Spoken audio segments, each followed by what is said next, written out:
어지럼증은 원인이 정말 다양하고 제각각이기 때문입니다. 귀에서 생기는 문제일 수도 있고요. 뇌나 눈, 심장까지 몸 구석구석 어디든 연관될 수가 있습니다. 또한 이제 뇌에서 생기는 어떤 중요한 문제들도 있죠. 뇌졸중, 뇌종양, 편두통 혹은 간질 증상까지 어지럼증으로 나타날 수가 있습니다. 만약에 어지럼증이 말초성이든 중추성 어지럼증이든 굉장히 심한 환자분들 같은 경우는 가만히 정면을 주시하지 못합니다. 눈동자가 흔들리게 되고 한쪽 방향으로 이동하게 되면 원래대로 돌아오려는 탄성에 의해서 안구 진탕이 나타납니다. 안구가 이렇게 흔들리는 양상이 보이게 되는데 원장님 왜 안대를 쓰고 계세요? 지금 안대를 쓰고 있는 게 지금 장난 같아 보일 수 있는데 어지럼증이 있는 환자분들은 이렇게 눈을 가리고 걷는 것처럼 이 휘청거리고 체가실조 증상이 나타날 수가 있어요. 이런 어지럼증 환자분들이 정확한 원인에 따라서 치료하고 검사하지 않으면 비용이 수백만 원에 달할 정도로 검사를 하고 치료가 되는 경우도 많이 있어서 정확하게 어지럼증의 원인과 그 원인에 따른 정확한 검사 방법, 치료법에 대해서 같이 한번 알아보면 좋을 것 같다 이렇게 생각이 들어서 안대를 쓰고 걸어오는 모습을 한번 보여드렸습니다. 원장님 오늘 어지럼증에 대해서 알아보려고 하는데요. 어지럼증이요? 왜 갑자기 한숨을 쉬시는지. 사실 어지럼증이라는 말만 들어도 저도 어지러워요. 어지럼증은 원인이 정말 다양하고 제각각이기 때문입니다. 귀에서 생기는 문제일 수도 있고요. 뇌나 눈, 심장까지 몸 구석구석 어디든 연관될 수가 있습니다. 귀에서 생기는 문제로는 이석증도 있습니다. 귀 안에 있는 달팽이관에 이석이 생기는 이석증도 있고 전정신경 염증도 있고 메니에르 질환도 있습니다. 또한 내과적인 질환으로는 빈혈이나 저혈압, 부정맥 같은 전신 상태가 원인이 될 수도 있겠고요. 공황장애나 불안장애처럼 정신적인 문제도 증상의 원인이 될 수도 있고요. 또한 이제 뇌에서 생기는 어떤 중요한 문제들도 있죠. 뇌졸중, 뇌종양, 편두통 혹은 간질 증상까지 어지럼증으로 나타날 수가 있습니다. 들어보시니까 제가 왜 어지러움 때문에 저도 어지러운지 감이 오시지 않습니까? 그렇다면 대표적인 증상으로 어지럼증을 구분해 줄 수 있을까요?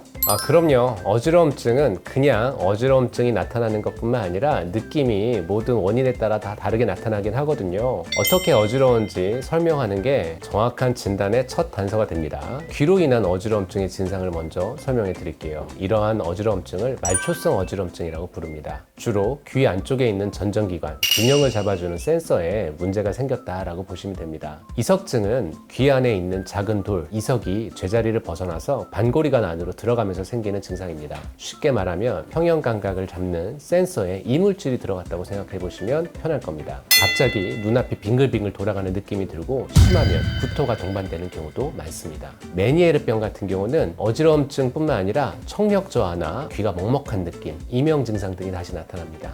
이때 어지러움증은 보통 20-30분에서 길게는 몇 시간까지 지속될 수도 있고요. 한 번으로 끝나지 않고 반복적으로 생길 수도 있습니다.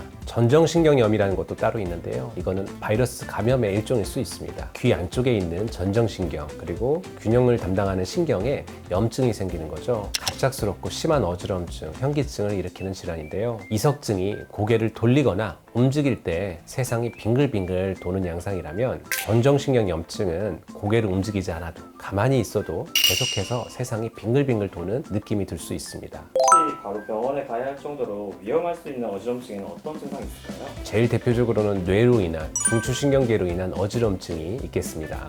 우리가 앞서 이야기한 귀, 전정계통의 기능 장애로 인한 어지럼증과 뇌에서 생긴 어지럼증이 많이 다르냐? 사실은 그렇지 않습니다. 어지럼증 증상이 사실은 굉장히 주관적인 증상이라서 표현하는 느낌은 비슷할 수 있거든요. 여기서부터 진짜 잘 들으셔야 합니다. 뇌로 인한 중추신경계 문제로 인한 어지럼증은 추가적인 다른 증상, 신경학적 증상을 반드시 동반합니다. 그렇다면 추가적인 증상이 어떤지는 다시 설명해 드리도록 하겠습니다. 우선 뇌졸중으로 인한 어지럼증이 있습니다. 뇌졸중의 경우 한쪽 팔다리에 힘이 빠지거나 혹은 말이 어눌해지고 시야가 흐려지거나 눈앞이 깜깜해지거나 사물이 여러 개로 보이거나 하는 증상이 동반될 수 있습니다. 이때 아 하고 웃었을 때 얼굴 근육 상태를 확인해 처지는 근육이 있는지 실제로 안면마비가 있는 건 아닌지 확인해 보거나 앞으로 나란히를 해서 10초간 팔을 뻗으셨을 때 10초를 유지하지 못한다. 그러면 뇌졸중으로 인한 증상을 의심해 보셔야 합니다. 뇌종양은 뇌 안에 압력이 높아졌거나 특정 부위에 종양이 생겨 뇌 기능에 영향을 줄 수 있는데요. 단순 어지럼증이 아닌 망치로 머리를 맞은 것 같은 그동안 경험해보지 못한 심한 두통이 나타날 수 있습니다.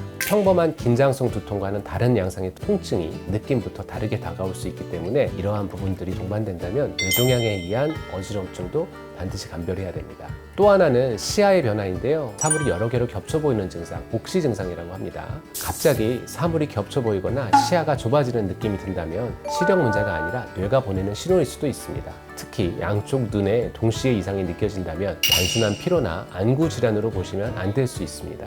마지막으로 간질, 뇌전증에 의한 어지럼증도 있을 수 있습니다. 뇌전증은 특징적인 증상을 동반하는 경우가 많습니다. 흔히 간질, 뇌전증이라고 하면 수초에서 수십 초 정도 갑자기 의식을 잃고 쓰러지면서 전신이 떠는 증상이 나타날 수 있는데 일상생활에도 이런 유사한 증상들이 나타날 수 있습니다. 이런 증상들은 무시하고 지나치는 경우도 많죠. 수초에서 수십 초 정도 하고 있던 일들이 필름이 끊어진 듯 생각이 나지 않는다거나 혹은 손을 주섬주섬 거리거나 갑자기 입맛을 다신다거나 눈앞에 초점이 맞지 않는다거나 이런 증상들이 동반되는 경우 뇌전증에 의한 어지럼증 혹은 뇌전증으로 인한 여러 가지 증상들을 의심해 볼 수가 있습니다. 방금 위에서 제가 말씀드린 뇌로 인한 중추신경계로 인한 어지럼 증상이 동반된 경우에 병원에 신속히 오셔서 뇌 영상 검사, CT와 MRI 검사를 받으시는 게 좋고 이러한 진단이 늦어지는 경우에는 반신마비나 언어장애, 시야장애 같은 심각한 후유증은 물론 생명에까지 위험받을 수 있기 때문에 망설이지 말고 즉시 응급실을 찾아오셔야 합니다.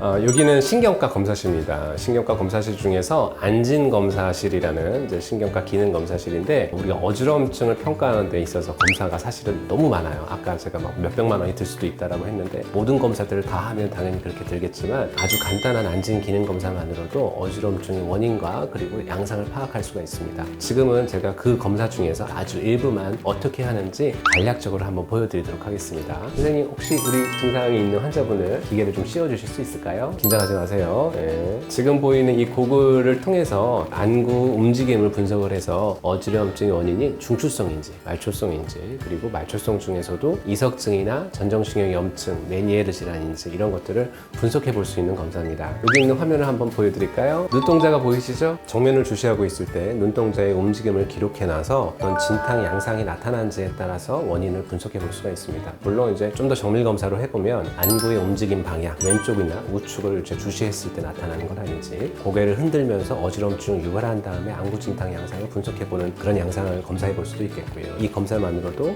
굉장히 많은 정보를 얻을 수가 있으니까 병원에 신경과에 빨리 어지럼증 환자분들은 오시길 바랍니다. 정상적인 상황이랑 비정상적인 상황 좀 설명해 주세요. 지금 보는 사진은 아주 정상적인 소견이죠. 가만히 정면을 바라보고 있을 때 눈동자가 흔들리지 않고 안구 진탕이 없다라고 표시를 합니다. 만약에 어지럼증이 말초성이든 중추성 어지럼증이든 굉장히 심한 환자분들 같은 경우는 가만히 정면을 주시하지 못합니다. 눈동자가 흔들리게 되고 한쪽 방향으로 이동하게 되면 원래대로 돌아오려는 탄성에 의해서 안구 진탕이 나타납니다. 안구가 이렇게 흔들리는 양상이 보이게 되는데 그거에 따라서 또 분석을 해서 원인을 정확하게 또 알아볼 수도 있습니다. 수평적인 안진이 보인다면 말초성 안진이 좀 더 시사하는 수준이고요. 이 안진의 방향이 수직적으로 관찰이 된다면 뇌졸중이나 뇌종양 같은 중추성 어지럼증을 시사하는 수준일 수도 있습니다. 안진 비디오 검사를 통해서 양상을 분석할 수가 있기 때문에 반드시 병원에 오셔서 상담을 받아보시고 진료를 받는 것을 추천드립니다. 지금까지 어지럼증의 원인을 말초성과 중추성을 나누어서 한번 설명을 드려보았는데요. 다시 강조드리지만 어지럼 증상을 평가할 때 증상만으로는 사실은 두 가지가 정확하게 구분되지 않습니다. 때문에 어지러움 증상이 너무 심하거나 아니면 너무 오랫동안 지속되거나 제가 말씀드린 어떤 특징적인 증상들이 보인다면 반드시 병원에 오셔서 빨리 상담을 받으셔야지 그렇지 않으면 심각한 후유증이 남을 수 있으니까 병원에 꼭 방문하셔서 신경과 상담을 받아보시길 바랍니다.